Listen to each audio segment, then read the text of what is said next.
ನಮಸ್ಕಾರ. ಸಮತಾ ನ್ಯೂಸ್ಗೆ ಸ್ವಾಗತ. ಪ್ರಧಾನಮಂತ್ರಿ ನರೇಂದ್ರ ಮೋದಿಯವರ 75ನೇ ಹುಟ್ಟುಹಬ್ಬದ ಪ್ರಯುಕ್ತ ಶಿಡ್ಲಘಟ್ಟ ನಗರದಲ್ಲಿ ಬೃಹತ್ ರಕ್ತದಾನ ಶಿಬಿರ.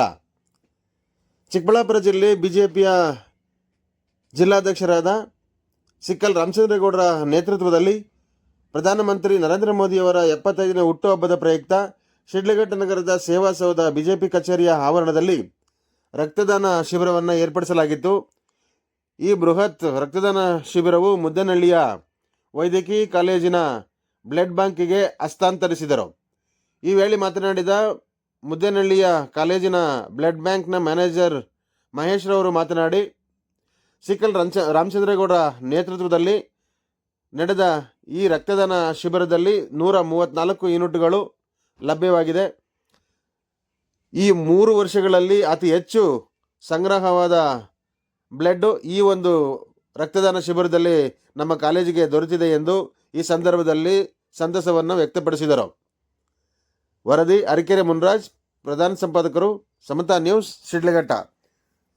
ಜೊತೆಗೆ ಈ ಒಂದು ಶಿಬಿರದಲ್ಲಿ ಮುಖ್ಯ ಅತಿಥಿಗಳಾಗಿ ಬಿಜೆಪಿಯ ರಾಜ್ಯ ಕಾರ್ಯದರ್ಶಿಯಾದ ಮುನ್ರಾಜು ಹಾಗೂ ಮಂಡಲ ಅಧ್ಯಕ್ಷರಾದ ಆನಂದ್ ಗೌಡ್ರು, ಮಾಜಿ ಮಂಡಲ ಅಧ್ಯಕ್ಷರಾದ ಸುರೇಂದ್ರ ಗೌಡ, ಡಾಕ್ಟರ್ ಸತ್ಯನಾರಾಯಣ ರಾವ್ ಹಾಗೂ ಬಿಜೆಪಿಯ ಮುಖಂಡರುಗಳು, ಬಿಜೆಪಿಯ ಕಾರ್ಯಕರ್ತರುಗಳು ಹಾಗೂ ಶಿಬಿರ ರಕ್ತದಾನ ಮಾಡುವಂತಹ ಎಲ್ಲ ಯುವಕರು ಈ ಒಂದು ಸಂದರ್ಭದಲ್ಲಿ ಹಾಜರಿದ್ದರು.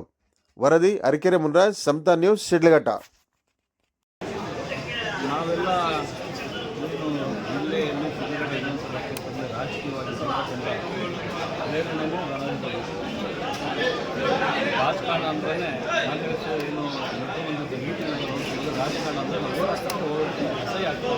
ರಾಜಕಾರಣ ನರೇಂದ್ರ ಮೋದಿಯವರ ನಾಯಕತ್ವ ಮಾಡಲಾಗಿ ರಾಜಕಾರಣ ಮಾಡಿರ್ತಕ್ಕಂಥ ನರೇಂದ್ರ ಮೋದಿಯವರು ದೇಶದ ಭಾರತ ಮಾತೆಯ ಅನ್ಯ ಪುತ್ರರಾಗಿರ್ತಕ್ಕಂಥ ನಿಜವಾಗ್ಲೂ ಅವರ ದೈವ ಸಿಕ್ಕಿರ್ತಕ್ಕಂಥ ನರೇಂದ್ರ ಮೋದಿ ಇವತ್ತು ಭಾರತದ ಅನ್ಯ ಪುತ್ರರಾಗಿದ್ದಾರೆ.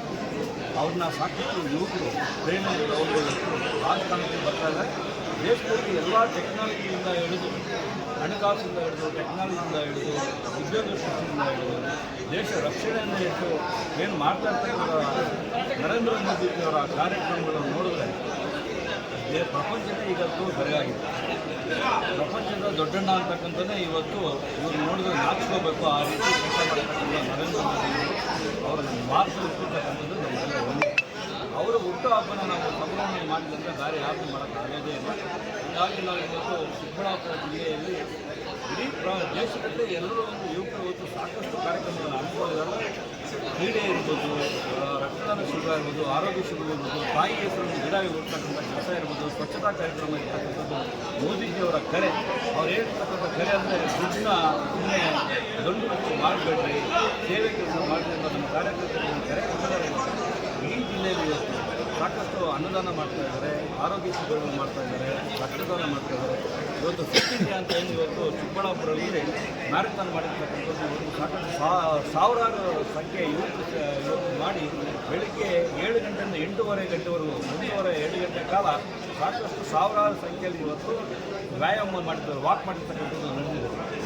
ಮೋದಿಜಿಯವರ ಏನು ಹುಟ್ಟುಹಬ್ಬ ಒಂದು 75 ವರ್ಷದ ಹುಟ್ಟುಹಬ್ಬ ನಾವೆಲ್ಲ ದೇವರಲ್ಲಿ ಪ್ರಾರ್ಥನೆ ಮಾಡ್ಕೊತಾ ಇದ್ದೀವಿ.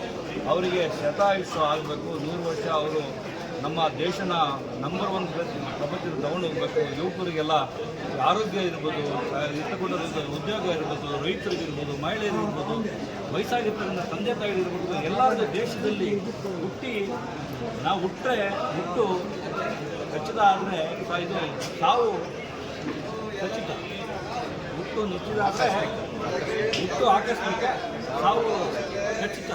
ಹಂಗಾಗಿ ಮನುಷ್ಯ ಹುಟ್ಟುವಾಗ ಸಾಯುವವರೆಗೂ ಆರೋಗ್ಯವಾಗಿ ಸಂತೋಷವಾಗಿ ಹುಟ್ಟಿ ಬೆಳೆದು ಹೋಗ್ತಕ್ಕಂಥ ಏನು ಕಾರ್ಯಕ್ರಮ ಇವತ್ತು ಕಣ್ಣಿಗೆ ಕಾಣಿಸ್ತಾ ಇದೆ. ಮೋದಿಜಿಯವರ ನೇತೃತ್ವ ದೇಶ ಇವತ್ತು ಹಸಿರಾಗಿರ್ತಕ್ಕಂಥದ್ದು ಇವತ್ತು ಏನಿದೆ ನಾವು ದೇವರಲ್ಲಿ ಪ್ರಾರ್ಥನೆ ಮಾಡ್ಕೊತಾ ಇದ್ದೀವಿ. 75 ವರ್ಷ ಆಗಿರ್ತಕ್ಕಂಥ ಇನ್ನೂ 25 ವರ್ಷ ಗಟ್ಟಿಯಾಗಿ ಅವರು ದೇಶನ ನಡ್ಸ್ಕೊಂಡು ಹೋಗಲಿ ಅಂತ ಇವತ್ತು ಎಲ್ಲರೂ ಬೇಡ್ಕೊಂಡು ಇವತ್ತು ರಕ್ತದಾನ ಶಿಬಿರ ಮಾಡ್ತಾ ಇದ್ದೀವಿ. ಸಾಕಷ್ಟು ಕಾರ್ಯಕ್ರಮ ಮಾಡ್ತಾ ಇದ್ದೀವಿ. ಇವಾಗ ದೇವಸ್ಥಾನದಲ್ಲಿ ಪೂಜೆ ಮಾಡಿ ಅವರು ಕೇಕ್ ಕಟ್ ಮಾಡಿ ಸಿಹಿ ಹಂಚೋ ಕಾರ್ಯಕ್ರಮ ಕೂಡ ಅಂದ್ಕೊಂಡಿದ್ದೀವಿ. ಅದೇ ದಿವಸ ಈ ಸ್ವಚ್ಛತಾ ಕಾರ್ಯಕ್ರಮ ಜಿಲ್ಲೆಯಲ್ಲಿ ನಡೀತದೆ. ನೀವು ಕಂಡಂತೆ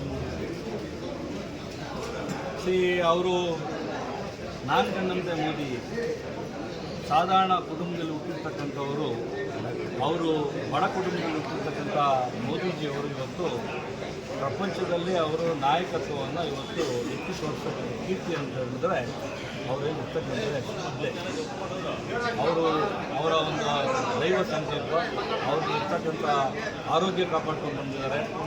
ಯೋಗನ ಇವತ್ತು ಪ್ರಪಂಚದಲ್ಲೇ ಇವತ್ತು ನಮ್ಮ ಭಾರತದ ಸಂಸ್ಕೃತಿ ಯೋಗ ಇದೆ. ಇವತ್ತು ಪ್ರಪಂಚದಲ್ಲೇ ಅವರು ಇಂಟ್ರೊಡ್ಯೂಸ್ ಮಾಡಿ ಎಲ್ಲ ದೇಶಗಳಲ್ಲೂ ಇವತ್ತು ಯೋಗ ಮಾಡ್ತಾ ಇರ್ತಕ್ಕಂಥದ್ದು. ಅವರೇನೋ ಕರೆ ಕೊಟ್ಟರೆ ಇಡೀ ಪ್ರಪಂಚನೇ ಎತ್ತು ನೋಡ್ತಕ್ಕಂಥ ಒಂದು ಮಹಾನ್ ನಾಯಕರಾಗಿ ಬೆಳೆದಿದ್ದಾರೆ.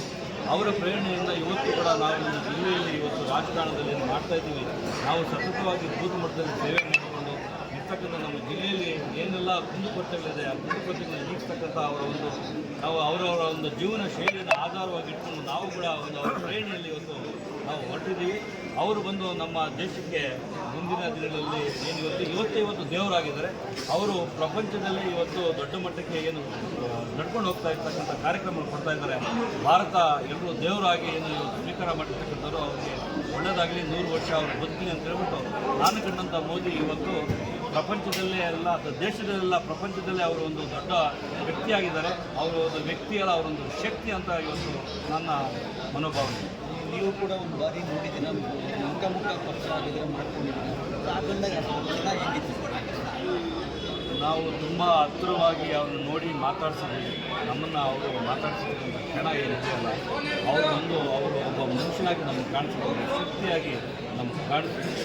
ಅವರು ಇರ್ತಕ್ಕಂಥ ಶಕ್ತಿನ ಇವತ್ತು ದೇಶನ ಮುನ್ನಡೆಸಲಿಕ್ಕೆ ಅವರ ಶಕ್ತಿ ನಾವು ಇವತ್ತು ಉಪಯೋಗಿಸ್ಕೊಂಡು ನಮ್ಮ ಕ್ಷೇತ್ರಗಳೆಲ್ಲ ಕೂತು ಇವತ್ತು ನಮ್ಮ ಜನಗಳ ಕಷ್ಟಗಳನ್ನು ನಿವಾರಣೆ ಮಾಡ್ತಕ್ಕಂಥ ಸೇವೆ ಮಾಡ್ತಕ್ಕಂಥ ಕೆಲಸ ನಾವು ಮಾಡಿಲ್ಲ ಅಂತಂದರೆ ನಮಗೆ ಈಗ ಇರ್ತಕ್ಕಂಥ ಒಂದು ಜನ್ಮ ನಮಗೆ ಪಾವನ ಆಗಲ್ಲ. ನಮ್ಮ ಗಮನ ಪಾವನ ಆಗಬೇಕಂತ ಹೇಳಿದ್ರೆ ಆದಷ್ಟು ಒಂದು ಒಳ್ಳೆ ಕೆಲಸ ಮಾಡ್ತಕ್ಕಂಥ ಒಂದು ಪ್ರೇರಣೆ ತಗೊಂಡಿದ್ದೀವಿ. ನರೇಂದ್ರ ಮೋದಿಯವರೇ ನಮಗೆಲ್ಲ ಪ್ರೇರಣೆ ಅಂತ. ಚಿತ್ರಘಟ್ಟ ಕ್ಷೇತ್ರದಲ್ಲಿ ನೆಲ ಮೀರುವಂಥ ಬಿಜೆಪಿಯನ್ನು ಕಟ್ಟಲು ಇಷ್ಟೊಂದು ಸಾಕು ಬಂದರೆ ನರೇಂದ್ರ ಮೋದಿಯವರ ಕಾರಣ ಅಥವಾ ನಿಮ್ಮ ಶಕ್ತಿಯನ್ನು ನಾಯಕತ್ವ ಇಡೀ ಜಿಲ್ಲೆಯಲ್ಲಿ. ಆದರೆ ಶಿಡ್ಲಘಟ್ಟದಲ್ಲಿ BJP ಪಕ್ಷ ಅಂತ ಹೇಳಿದ್ರೆ ಸುಮಾರಷ್ಟು ಜನ ನಮ್ಮ ಸೈದ್ಧಾಂತಿಕವಾಗಿ ಹಿಂದುತ್ವ ಇಟ್ಕೊಂಡವರು ಕೂಡ ಅವರಿಗೆ BJP ಪಕ್ಷದಲ್ಲಿ ಗೆಲ್ಲುವಂತಾಗಲ್ಲ ಅಂತ ಅವರು ಕಾಂಗ್ರೆಸ್ ಆಗ್ತಾರೆ, JDS ಗೆಲ್ಲಿಸ್ತಾರೆ. ಇವತ್ತು ಎಲ್ಲರೂ ಒಟ್ಟಾಗಿ ಇವತ್ತು BJPಗೆ ಒಂದು ಶಕ್ತಿ ಬಂದಿದೆ, ಒಂದು ಪಕ್ಷ ಕಟ್ತಕ್ಕಂಥ ಒಬ್ಬ ವ್ಯಕ್ತಿ ಬಂದಿದೆ ಅಂತ ಎಲ್ಲರಿಗೂ ಧೈರ್ಯ ಬಂದಿದೆ. ಪಾರ್ಲಿಮೆಂಟ್ ಎಲೆಕ್ಷನ್, ಮೋದಿಜಿ ಎಲೆಕ್ಷನ್ ಅಂತ ಹೇಳಿದ್ರೆ ಇವತ್ತು ಇದೇ ಕ್ಷೇತ್ರದಲ್ಲಿ 2 ಬಾರಿ ಲೀಡ್ ಕೊಟ್ಟಿದ್ದಾರೆ. BJP ಓಟ್ಗೆ ಹಾಕಿದ್ದಾರೆ ಅಂದರೆ ಅವರ ಕೈ ಓಟ್ಗೆ ಹಾಕಿದ್ರೆ ಹೋಗ್ತಾ ಇಲ್ಲ, ಅವ್ರ ಕಮಲಕ್ಕೆ ಕೈ ಹೋಗ್ತಾ ಇದೆ. EVM ಮಿಷನಲ್ಲಿ ಹೋಗ್ತಕ್ಕಂಥ ಕೆಲಸ ಇವತ್ತು ಕಮಲಕ್ಕೆ ಹೋಗ್ತಾ ಇದೆ. ಅದೇ ನಿಟ್ಟಿನಲ್ಲಿ ಬರ್ತಕ್ಕಂಥ ಈ ಅಸೆಂಬ್ಲಿ ಎಲೆಕ್ಷನ್ಗೆ ಕೂಡ BJP ಪಕ್ಷ ಗೆಲ್ತಕ್ಕಂಥ ಒಂದು ಎಲ್ಲ ವಾತಾವರಣ ಗೆಲ್ತಕ್ಕಂಥ ಕೆಲಸ ಮಾಡ್ತಾರೆ. ಮೋದಿಜಿಯವರ ಪ್ರೇರೇಪಣೆ ಹೊತ್ತು ಇವತ್ತು BJP ಪಕ್ಷ. ಈಗ ಮೋದಿಯವ್ರನ್ನ ನೋಡಿ BJPಗೆ ಮತ ಹಾಕ್ತಿದ್ರೆ ಅಥವಾ ಹಿಂದುತ್ವ ಬೇಕು ನಮಗೆ ಒಳ್ಳೆ ಮೋದಿಜಿಯವರ ಶಕ್ತಿ ಇರೋದ್ರಿಂದ ಇವತ್ತು ಹಿಂದುತ್ವ ಉಳಿಯೋದಕ್ಕೆ ಕೆಲಸ ಆಗ್ತಾ ಇದೆ. ಆದರೆ ಮೋದಿಜಿಯವರು ಯಾವತ್ತು ಕ್ರಿಶ್ಚಿಯನ್ಸರು, ಮುಸಲ್ಮಾನರು, ಹಿಂದೂಗಳಂತ ನೋಡಿದ್ದಾರೆ. ದೇಶ ಅಂತ ಅವರು ಎಲ್ಲರೂ ಸಮಾನವಾಗಿ ನೋಡ್ತಾರೆ. ಆದರೆ ಕಾಂಗ್ರೆಸ್ನವರು ವೋಟ್ ಬ್ಯಾಂಕ್ಗೋಸ್ಕರ ಅವ್ರು ಏನು ಮಾಡ್ತಾಯಿದ್ದಾರೆ, ಯಾವುದೇ ನೋಡಿದರೆ ಬ್ಯಾಲೆಟ್ ಪೇಪರ್ನ ಮತ್ತೆ ತೊಗೊಂಬರ್ಬೇಕು ಅಂತಿದ್ದಾರೆ. ಯಾಕಂತ ಹೇಳಿದ್ರೆ ಈಗ ಮಾಲೂರಲ್ಲಿ ಆಲ್ರೆಡಿ ಬ್ಯಾಲೆಟ್ ಪೇಪರ್ EVM ಮಿಷನ್ನೇ ಅವರು ಯಾವ ಥರ ಅಧಿಕಾರ ದುರುಪಯೋಗ ಪಡ್ಕೊಂಡು ಮಾಡಿರ್ತಕ್ಕಂಥದ್ದು ಇದು ಉದಾಹರಣೆ. ಅವರಿಗೆ ಅಡ್ಡದಾರಿ ಇಟ್ಕೊಂಡು ಹೋಗಿರ್ತಕ್ಕಂಥದ್ದು ತುಂಬ ವಾಡಿಕೆ ಅಭ್ಯಾಸ. ಇಂದಿರಾ ಗಾಂಧಿಯವರು ಎಮರ್ಜೆನ್ಸಿ ಏರ್ತಕ್ಕಂಥ ಟೈಮಲ್ಲಿ ಕೂಡ ಅವ್ರನ್ನ ಎಲೆಕ್ಷನ್ಗೆ ನಿಲ್ಲಬಾರ್ದು ಅಂತ ಕೋರ್ಟ್ ತೀರ್ಮಾನ ಮಾಡಿತ್ತು. ಅವ್ರು ಮಾಡಿರ್ತಕ್ಕಂಥದ್ದು ಎಲ್ಲ ಬಟಾಬಯಲು ಮಾಡಿ ಅನಾಚಾರ ಮಾಡಿರ್ತಕ್ಕಂಥ ಎಲೆಕ್ಷನ್ ಅನಾಚರಣೆ ಮಾಡಿರ್ತಕ್ಕಂಥ ಬಟಾಬಯಲು ಮಾಡಿ ಅವ್ರನ್ನ ಚೀಮಾರಿ ಹಾಕಿರ್ತಕ್ಕಂಥವ್ರು, ಅವ್ರಿಗೆ ಅಧಿಕಾರ ಇಲ್ಲ ಅಂತೇಳಿ ಎಮರ್ಜೆನ್ಸಿ ಇರ್ತಕ್ಕಂಥ ಕಾಂಗ್ರೆಸ್ ನಡವಳಿಕೆ. ಆ ನಡವಳಿಕೆಯನ್ನು ತಗೊಬರ್ಬೇಕಂತ ಏನು ಮಾಡ್ತಾ ಇದ್ದಾರೆ ಅದೆಲ್ಲ ಜನರಿಗೆ ಗೊತ್ತಿದೆ, ಜನರು ಬುದ್ಧಿವಂತರಿದ್ದಾರೆ, ಅದು ಯಾವುದೂ ನಡೆಯೋದಿಲ್ಲ. BJP ಪಕ್ಷ ಅಂದರೆ ಮೋದಿಜಿ ಅಂತ ಹೇಳೋದ್ರೆ ಶಕ್ತಿ. ಹಾಗಾಗಿ ಶಿಡ್ಲಘಟ್ಟದಲ್ಲಿ ಕೂಡ ಎಲ್ರಿಗೂ ಉಳಿಬೇಕು ಅಂತ ಹೇಳಿದ್ರೆ ಇವತ್ತು ಜನರು ಉಳಿಬೇಕು ಅಂತ ಹೇಳಿದ್ರೆ ಮುಸಲ್ಮಾನರು ಇರ್ಬೋದು, ಹಿಂದೂಗಳಿರ್ಬೋದು, ಹಿಂದುತ್ವ ಇರ್ಬೋದು, ಯಾರೇ ಇರ್ಬೋದು, ಜನ ಉಳಿಬೇಕಂದ್ರೆ, ದೇಶ ಉಳಿಬೇಕಂದ್ರೆ ಮೋದಿಜಿಯವ್ರು ಬೇಕಂತಕ್ಕಂಥದ್ದು ಹಾಗಾಗಿದೆ. ಬೆಂಬಲಿಸ್ತಾರೆ. ಮುಂದಿನ ದಿನದಲ್ಲಿ ಶಿಡ್ಲಘಟ್ಟ ಕೂಡ ಉಳಿತದೆ. ಚಿಕ್ಕಬಳ್ಳಾಪುರ ಜಿಲ್ಲೆಯಲ್ಲಿರ್ತಕ್ಕಂಥ ಎಲ್ಲ ಕುಡಿಯೋ ನೀರು ಇರ್ಬೋದು, ವ್ಯವಸಾಯಕ್ಕಿರ್ಬೋದು, ರೈತರಿರ್ಬೋದು, ಎಲ್ಲ ಸಂಘರ್ಷಗಳನ್ನ ನಿವಾರಣೆ ಮಾಡ್ತಕ್ಕಂಥ ಶಕ್ತಿ ಬರುತ್ತೆ ಮುಂದಿನ ಸರ್ಕಾರ BJP ಸರ್ಕಾರ ಅಂತ ಹೇಳಕ್ಕೆ ಇಷ್ಟಪಡ್ತೀನಿ. ಅಲ್ಲ, ಇತ್ತೀನ ದಿನಗಳಲ್ಲಿ ಯುವಶಕ್ತಿ ಮುಂದೆ ಬರ್ತಾ ಇದೆ, ರಾಜಕೀಯವಾಗಿ ಸಕ್ರಿಯವಾಗ್ತಾ ಇದೆ.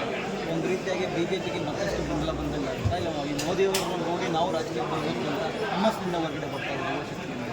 ಇವತ್ತು ರಾಜಕಾರಣದಲ್ಲಿ ಈಗಾಗಲೇ ಕಾಂಗ್ರೆಸ್ನಲ್ಲಿ ಅವರ ಸಿದ್ಧಾಂತದಲ್ಲಿ ಬಂದ್ಬಿಟ್ಟು ಅವ್ರ ಕೈ ಗೊತ್ತು ಕೈಲಿಟ್ಕೊಂಡಿರ್ತಕ್ಕಂಥದ್ದು. ಮೋದಿಜಿಯವರು ಕೈಯಲ್ಲಿ ಏನು ಇಟ್ಕೊಂಡಿಲ್ಲ, ಅವರು ಡಿಜಿಟಲೈಸ್ ಮಾಡಿದ್ದಾರೆ. ಅವರವರ ಹಕ್ಕನ್ನ ಅದು ಒಂದು ಯಾರ ಕೈಯಲ್ಲೂ ಇಲ್ಲ. ಅವ್ರ ಹಕ್ಕನ್ನ ಅವ್ರ ಶಕ್ತಿನ ಒಂದು ಡಿಜಿಟಲೈಸ್ ಮಾಡಿಬಿಟ್ಟಿದ್ದಾರೆ. ಹಂಗಾಗಿ ಇವತ್ತು ಯಾವುದೇ ಕಾರಣಕ್ಕೆ ಮೋಸ ಆಗ್ತಕ್ಕಂಥದ್ದು ನಡೆಯಲ್ಲ. ಯಾಕಂತಂದರೆ ಮೋದಿಜಿಯವರು ಬ್ಯಾಂಕ್ ಅಕೌಂಟ್ ಬರೆದು ಮಾಡಿಸಿದ್ರು.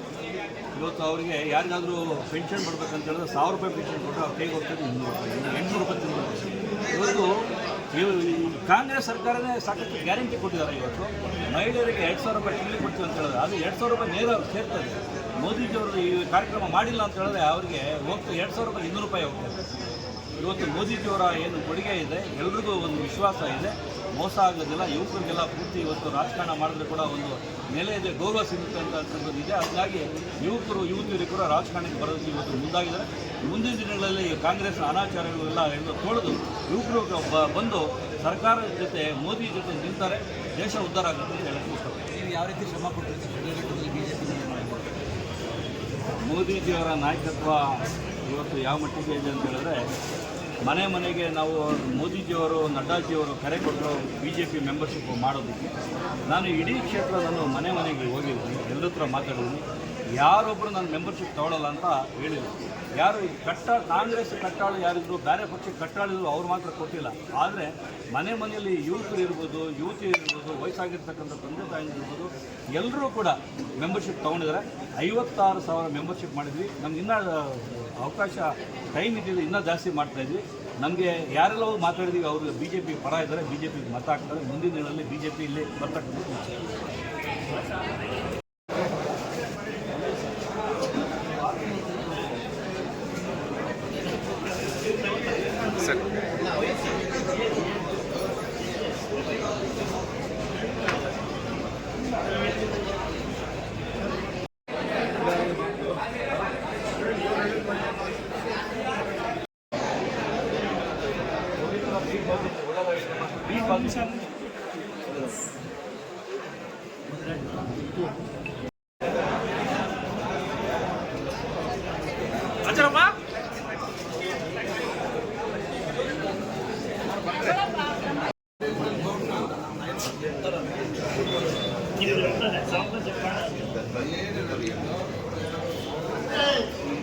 Highest donation sir. ನಮ್ಮ ಹಾಸ್ಪಿಟ್ಲಿಗೆ ಬ್ಲಡ್ ಡೊನೇಷನ್ ಕ್ಯಾಂಪ್ ಇಲ್ಲಿ ತನಕ ನಾವೇನು ಕ್ಯಾಂಪ್ ಕಂಡಕ್ಟ್ ಮಾಡಿದ್ರು ಅದರಲ್ಲಿ 134 ಹೈಯೆಸ್ಟ್ ಡೊನೇಷನ್ಸ್ ಕಲೆಕ್ಟ್ ಮಾಡಿದ್ವಿ. ಸೊ ಇದೇ ಹೈಯೆಸ್ಟ್ ಸರ್. ಎಷ್ಟು ವರ್ಷದಿಂದ ಸರ್? 3 ವರ್ಷದಿಂದ ಕಂಡಕ್ಟ್ ಮಾಡ್ತಾ ಇದ್ದೀವಿ. ಒಂದು ಮೆಡಿಕಲ್ ಕಾಲೇಜ್ ಸ್ಟಾರ್ಟ್ ಆದಾಗಿಂದ ಅವಾಗಿಂದ ಇಷ್ಟೊಂದು ಕಲೆಕ್ಟ್ ಆಗಿರಲಿಲ್ಲ ನಮಗೆ. ಸೊ ಹೈಯೆಸ್ಟ್ ಆಗಿದ್ದು 96 ಆಗಿತ್ತು. 96 ಬಿಟ್ಟರೆ ಇದೇ ಏನೋ ಈ ವರ್ಷದಲ್ಲಿ ಟಾಪ್ ಎಷ್ಟು ಈ ವರ್ಷ ಅಲ್ಲ, 3 ವರ್ಷದಿಂದ ಆರ್ಗನೈಸ್ ಮಾಡಿರೋ ಬ್ಲಡ್ ಡೊನೇಷನ್ ಕ್ಯಾಂಪಲ್ಲಿ 134 ಯೂನಿಟ್ ಬ್ಲಡ್ ಕಲೆಕ್ಷನ್ ಆಗಿದೆ. So Shri Madhusudan Sai Institute of Medical Science and Research blood ಸೆಂಟ್ರಿಗೆ ಇದು ಮುದ್ದೇನಹಳ್ಳಿಗೆ ಥ್ಯಾಂಕ್ ಯು ಸೋ ಮಚ್. ಇದು ಭಾಳ ಹತ್ತತ್ರ ಒಂದು ನೀವು 134 ಅಂದರೆ ಒಂದು 300ರಿಂದ 350 ಪೇಷಂಟ್ಸು ಜೀವ ಉಳಿಸ್ದಂಗಾಗಿದೆ ಸರ್. ತಮ್ಮ ಹೆಸರು? ಮಹೇಶ್ ಅಂತ ಸರ್. ಕಾಲೇಜ್ ಏನು administration Mahesh blood bank manager sir. ನಮ್ಮ ಡಾಕ್ಟರ್ ಇದ್ದಾರೆ ಇಲ್ಲಿ, ನಮ್ಮ ಡಾಕ್ಟರ್ ಇದ್ದಾರೆ ಇಲ್ಲಿ. ಇದು ರಕ್ತದಾನ ಮಹಾದಾನ. ಮೋದಿಜಿಯವರ 75ನೇ ವರ್ಷ ಹುಟ್ಟುಹಬ್ಬಕ್ಕೆ ಇಡೀ ದೇಶದಲ್ಲಿ ಸಾಕಷ್ಟು ಯುವಕರು ರಕ್ತದಾನ ಮಾಡ್ತಕ್ಕಂಥ ಕೆಲಸ ಆಗಿದೆ. ಇದಷ್ಟು ಹೈಯೆಸ್ಟ್ ಕೊಟ್ಟಿರ್ತಕ್ಕಂಥದ್ದು ಕೀರ್ತಿ. ಯಾಕೆಂತಂದರೆ ಮೋದಿಜಿಯ ಮೇಲೆ ಇರ್ತಕ್ಕಂಥ ಪ್ರೀತಿ, ವಿಶ್ವಾಸ, ಅವ್ರ ಮೇಲೆ ಆಯಸ್ಸು, ಆರೋಗ್ಯ ದೇವರು ಕೊಡಲಿ ಅಂತೇಳಿ ಅವ್ರಿಗೆ ಅಷ್ಟು ಜನ ಯುವಕರು ಬಯಸಿ ಬಂದು ಸ್ವಯಂ ಪ್ರೇರಿತವಾಗಿ ಬಂದಿರ್ತಕ್ಕಂಥದ್ದು. ದೇವರು ಒಳ್ಳೇದು ಮಾಡಲಿ. ಇನ್ನಷ್ಟು ಮುಂದಿನ ದಿನಗಳಲ್ಲಿ ಇನ್ನಷ್ಟು ಕ್ಯಾಂಪ್ಗಳು ಮಾಡೋಣ. ಬಡವರಿಗೆ ಮತ್ತು ಸಾಕಷ್ಟು ಪೇಷಂಟ್ಗಳಿಗೆ ಎಲ್ಲ ಏನೆಲ್ಲ ಅನುಕೂಲ ಆಗ್ತಕ್ಕಂಥದ್ದು ಬ್ಲಡ್ ಡೊನೇಷನ್ ಕ್ಯಾಂಪ್ ಮಾಡ್ತಕ್ಕಂಥದ್ದು ಮಾಡ್ತೀವಿ. Thank you sir. Thank you so much. ನಮ್ಮ ಹಾಸ್ಪಿಟ್ಲಲ್ಲಿ ಯಾವುದೇ ಪೇಷಂಟ್ಸ್ಗೆ ಬ್ಲಡ್ ಬೇಕಾದ್ರೆ ಸರ್ ನಾವು ಫ್ರೀಯಾಗಿ ಬ್ಲಡ್ ಕೊಡ್ತೀವಿ. ಯಾವುದೇ ಕಾರಣಕ್ಕೂ ಚಾರ್ಜ್ ಮಾಡಲ್ಲ. ಆಮೇಲೆ ರೀಪ್ಲೇಸ್ಮೆಂಟು ಮ್ಯಾಂಡೇಟ್ರಿ ಅಂತ ನಾವು ಯಾರಿಗೂ ಹೇಳಲ್ಲ. ಫಸ್ಟು ನಾವು ಪೇಷಂಟಿಗೆ ಬ್ಲಡ್ ಕೊಡ್ತೀವಿ. ಅದಾದಮೇಲೆ ಪೇಷಂಟ್ ಅಟೆಂಡರ್ನ ಕರೆಸ್ಬಿಟ್ಟು ನಿಮ್ಮ ಕೈಲಿ ಯಾರಾದರೂ ಇದ್ದರೆ ಕರೆಸಿ, ಬೇರೆಯವ್ರಿಗೆ ಅನುಕೂಲ ಆಗುತ್ತೆ ಅಂತ ಹೇಳ್ತೀವಿ. ಅದ್ರ ಜೊತೆಗೆ ಎಲ್ಲ ಚಿಕ್ಕಬಳ್ಳಾಪುರ ತಾಲೂಕು ಹಾಸ್ಪಿಟಲ್ಸ್ಗೆ ನಾವು ಈ ಸ್ಟೋರೇಜ್ ಸೆಂಟರ್ಸ್ ಇದೆ ಎಲ್ಲ ತಾಲೂಕು ಹಾಸ್ಪಿಟ್ಲಲ್ಲಿ. ಎಲ್ಲ ಸ್ಟೋರೇಜ್ ಸೆಂಟರ್ಸ್ಗಳಿಗೂ ನಾವು ಫ್ರೀಯಾಗೆ ಬ್ಲಡ್ ಕೊಡ್ತಾ ಇದ್ದೀವಿ ಸರ್. ಸೊ ಶಿಡ್ಲಘಟ್ಟದಿಂದ ಹಿಡಿದು ಗೌರಿಬಿದನೂರು, ಸೊ ಎಷ್ಟು ತಾಲೂಕು ಇದೆಯೋ ಚಿಕ್ಕಬಳ್ಳಾಪುರ ಹಾಸ್ಪಿಟಲಲ್ಲಿ ಎಲ್ರಿಗೂ ಕೊಡ್ತಾ ಇದ್ದೀವಿ ಸರ್. ಸೊ ಇದು ನಮ್ಮ ಮುಖಾಂತರ ಸಮಾಜಕ್ಕೆ ಒಂದು ಸೇವೆ ಆಗಲಿ ಅಂತ ಅನಿಸ್ತದೆ. ನಮ್ಮ ಸಮಾಜ ಸೇವೆಗೆ ನಮ್ಮದು ಕೂಡ ಒಂದು ಕೊಡುಗೆ ಇರಲಿ ಅಂತ ನಮ್ಮ ಶಿಡ್ಲಘಟ್ಟ ವಿಧಾನಸಭಾ ಕ್ಷೇತ್ರದ ಎಲ್ಲ ಒಂದು ಯುವಕರು ಕೂಡ ಮುಂದಿನ ದಿನದಲ್ಲಿ ಬೇಕಾಗಿರ್ತಕ್ಕಂಥ ಫೋನ್ ಮಾಡಿ ಯಾರು ಬೇಕಾಗಿತ್ತು ಒಂದು ಲೀಸ್ಟ್ ಇದೆ ನಮಗೂ ಹೇಳಿ ನಾವು ಮುಂದಿನ ದಿನದಲ್ಲಿ ರಕ್ತದಾನ ಮಾಡ್ತೀವಿ. Thank you sir. ಧನ್ಯವಾದ. Thank you sir. ಆಮೇಲೆ ಸ್ವಲ್ಪ ಬೆಳಗ್ಗೆಯಿಂದ ಕಷ್ಟಪಟ್ಟಿದ್ದಾರೆ ಒಂದಷ್ಟು ಒಳ್ಳೆ